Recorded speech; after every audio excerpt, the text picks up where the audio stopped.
Hello दोस्तों, मैं सुरेशनाथ यादव आपके अपने यूट्यूब चैनल कोचिंग सेंटर पर हम लोग संविधान के बारे में पढ़ रहे थे और आज संविधान में आज हम आपको बताएंगे सर्वोच्च न्यायालय तथा उच्च न्यायालय द्वारा जारी रीतों के बारे में।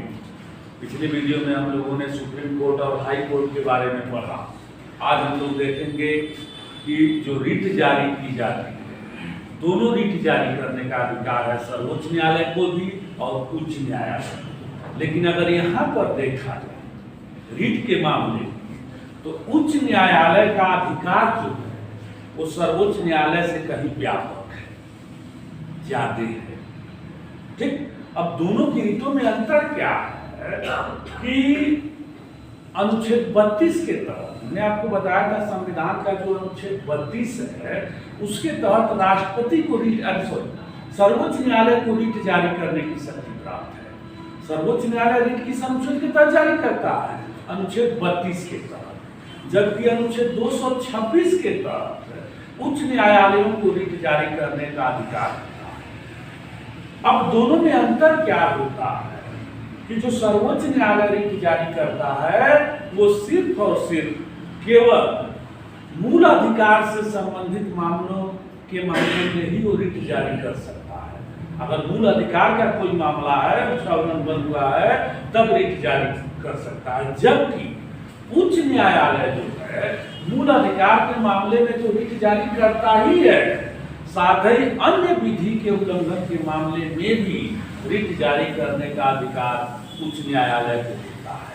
तो इस दृष्टि से अगर देखा जाए तो जो हाई कोर्ट की रीट जारी करने की पावर होती है वो सुप्रीम कोर्ट से अधिक होती है। राइट। दूसरा अंतर क्या होता है कि सर्वोच्च न्यायालय जो रीट जारी करता है वो भारत के किसी भी राज्य क्षेत्र के अंदर का वो जारी कर सकता है। किसी व्यक्ति या संस्था या सरकार के खिलाफ वो रीट जारी कर सकता है, जबकि हाई कोर्ट अपने अधिकार क्षेत्र के अंदर ही वो रीट जारी कर सकता है। ये दोनों की पावर में अंतर होता है।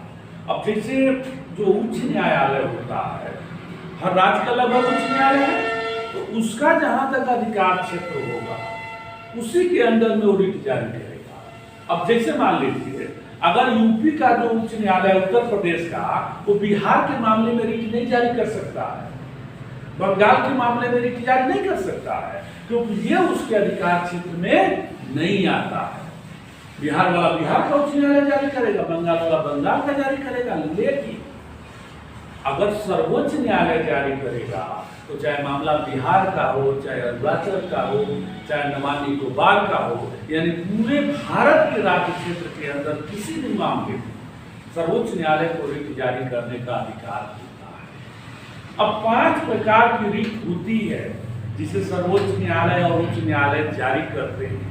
कौन कौन होती है? जो पहली रीट होती है वो होता है बंदी प्रत्यक्षीकरण की।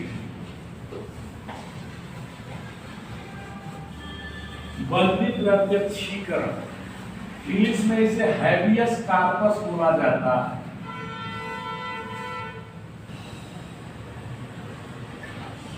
हैबियस कॉर्पस की रीट जारी की जाती है, न्यायालय जारी करते हैं, सर्वोच्च न्यायालय और उच्च न्यायालय। अब देखो जो हैबियस कॉर्पस का अर्थ होता है सशरीर उपस्थित करना। व्यक्तिगत स्वतंत्रता के लिए यह रीट जारी की जाती है। पूछा जाता है, क्वेश्चन आपसे पूछेगा कि व्यक्तिगत स्वतंत्रता के लिए कौन सी रीट जारी की जाती है, तो बंदी प्रत्यक्षीकरण की रीट जारी होती है। ये जो रीट होती है ये प्राइवेट और सरकारी दोनों लोगों के खिलाफ जारी की जाती है।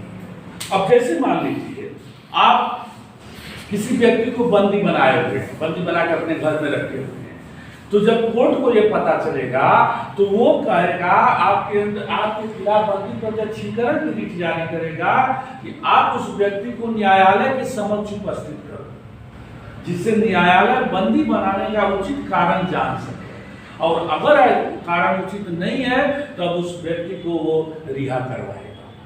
तो ये जो रीट होती है बंदी प्रत्यक्षीकरण की रीट, ये प्राइवेट और पब्लिक दोनों के लिए जारी होती है। चाहे आप सरकारी कर्मचारी हो, अब मान लीजिए आप दरोगा बन गए और आप जो है किसी व्यक्ति को ला करके 10 दिन से थाने में पीट रहे हैं, तो अगर ये पता चलता है कोर्ट को, तो आपके खिलाफ बंदी प्रत्यक्षीकरण की रिट लाएगा, क्योंकि आप कोर्ट नहीं हो। आप उसे कोर्ट के सामने उपस्थित कीजिए और कोर्ट जानेगा कि आखिर बंदी बनाने का उचित कारण क्या है, और अगर कारण उचित नहीं है तो उस व्यक्ति को रिहा करेगा। और अगर आप कोर्ट की बात नहीं मानते तो ये कोर्ट का अवमानना का दोषी माना जाएगा और कोर्ट ऑफ कंडक्ट का केस आपके ऊपर चलाया जाएगा कि आप कोर्ट की बात भी नहीं मानते। राइट? तो पहली रीत होती है बंदी प्रत्यक्षीकरण के लिए व्यक्तिगत स्वतंत्रता। व्यक्तिगत स्वतंत्रता के लिए यह रिट जारी की जाती है। पूछा जाता है दूसरी जो रिट होती है वो है फॉर्मादेश। फॉर्मादेश इसे इंग्लिश में मैंडेमस कहा जाता है।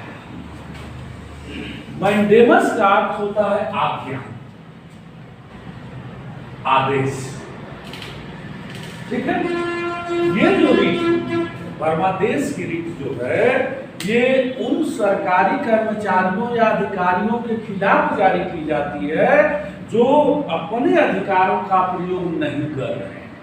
जो उनको कार्यभार सौंपा गया है उसका प्रयोग अगर मान लीजिए कोई अधिकारी नहीं कर रहा है तो उसके खिलाफ कोर्ट जो है वो फॉर्मादेश की रिट लाता है, मैंडेमस की रिट निकालता है कि आपको जो पावर दी गई है, जो शक्तियां दी गई हैं, जो अधिकार दिए गए हैं, उसका इस्तेमाल आप क्यों नहीं कर रहे। ठीक है? ध्यान रहे ये जो फॉर्मादेश की रिट होती है ये प्राइवेट व्यक्ति या प्राइवेट संस्था के खिलाफ नहीं जारी की जाती है। ये सिर्फ और सिर्फ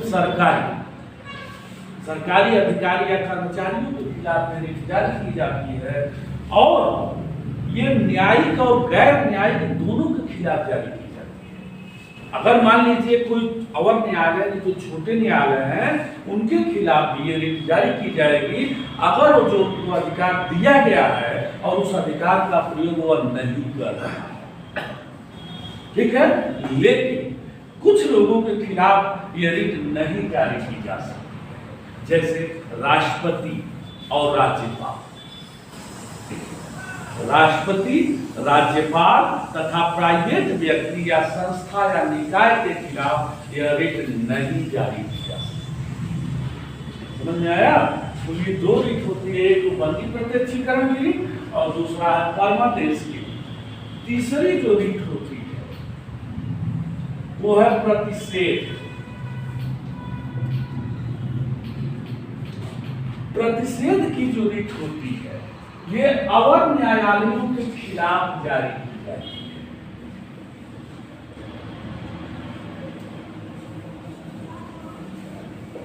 न्यायालयों के खिलाफ जारी की जाती है। अवर मतलब होता है छोटा, जो छोटे न्यायालय होते हैं उनके खिलाफ ये रिट जारी की जाती है कि कहीं वो जो उनको अधिकार दिए गए हैं अपने अधिकार से बाहर जाकर के शक्तियों का प्रयोग तो नहीं कर रहे हैं, उनको रोकने के लिए कि जो छोटे न्यायालय हैं वो कोई ऐसी पावर या ऐसी शक्ति का इस्तेमाल न कर रहे हो जो उनको प्राप्त नहीं है। यानी छोटे न्यायालयों को उनकी सीमा में रहने के लिए ये रिट जारी की जाती है, प्रतिषेध के लिए। अब जैसे मान लीजिए जो अवर न्यायालय होता है, छोटा न्यायालय, अब जिला न्यायालय को फांसी की सजा देने का अधिकार नहीं है भाई, कि अगर वो फांसी की सजा दे रहा है तो उसके खिलाफ प्रतिषेध की रिट न्यायालय जारी करेगा, उच्च न्यायालय, और कहेगा कि ये तुम्हारे अधिकार क्षेत्र में नहीं आता।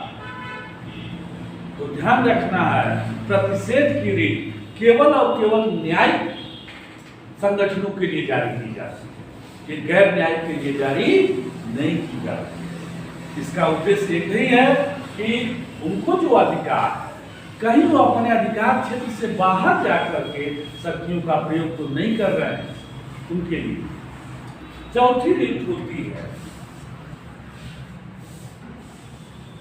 उत्प्रेषण की रिट। एक चीज ध्यान रखिएगा, ये प्रतिषेध और उत्प्रेषण की जो रिट होती है दोनों का एक ही उद्देश्य होता है कि अवर न्यायालय यानी जो छोटे न्यायालय होते हैं उनको अपने अधिकार क्षेत्र से बाहर जाकर के शक्तियों का प्रयोग करने से रोकने के लिए जारी की जाती है।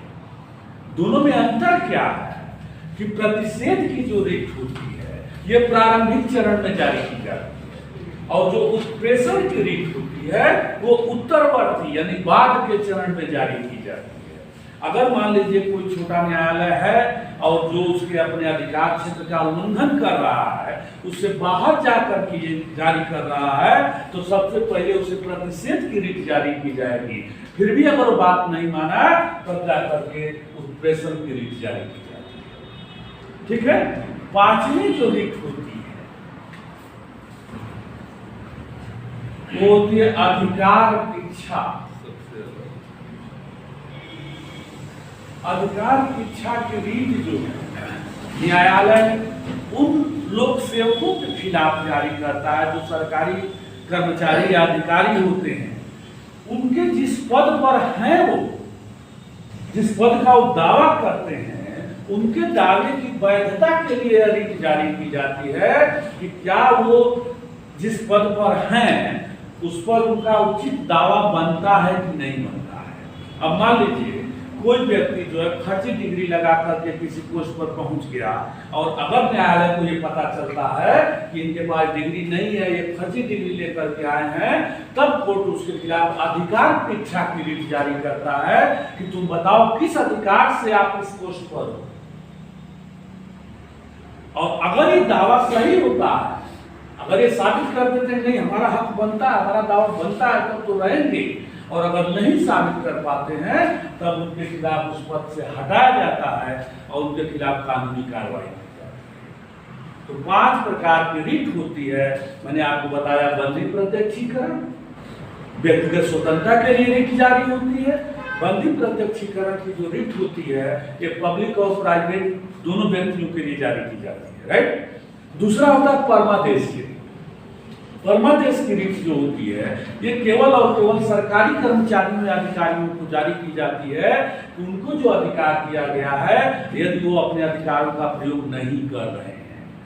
जो परमादेश की रिट होती है यह गैर न्यायिक और न्यायिक दोनों के खिलाफ जारी की जाती है। मान लीजिए छोटे न्यायालय हैं उनको जो अधिकार दिया गया उसका प्रयोग वो कर ही नहीं रहे हैं तो उनके खिलाफ ये रिट जारी की जाती है। मैंने बताया जो परमादेश की रिट होती है वो राष्ट्रपति राज्यपाल और प्राइवेट व्यक्ति या प्राइवेट निकाय या प्राइवेट संस्था के खिलाफ नहीं जारी की जाती है। जो प्रतिषेध और उत्प्रेषण की रिट है ये छोटे न्यायालयों के खिलाफ जारी की जाती है। कहीं वो ऐसी शक्ति का तो इस्तेमाल नहीं कर रहे हैं जो उनके अधिकार में नहीं आता है उसे रोकने के लिए रिट जारी की जाती है। और 5वीं जो रिट होती है अधिकार परीक्षा की रिट ये उन लोक सेवकों के खिलाफ जारी की जाती है जो गलत तरीके से किसी पद पर पहुंच गए हों जबकि उनका दावा नहीं बना। तो ये 5 प्रकार के रिट याद रखना है। पूछे जाते हैं क्वेश्चन कि कौन सी रिट किसके लिए जारी की जाती है। राइट। इससे बाहर से क्वेश्चन नहीं पूछा जाता है। अगर आपको वीडियो अच्छा लगा हो तो इसको लाइक और सब्सक्राइब कीजिएगा तथा लोगों में शेयर कीजिएगा। धन्यवाद।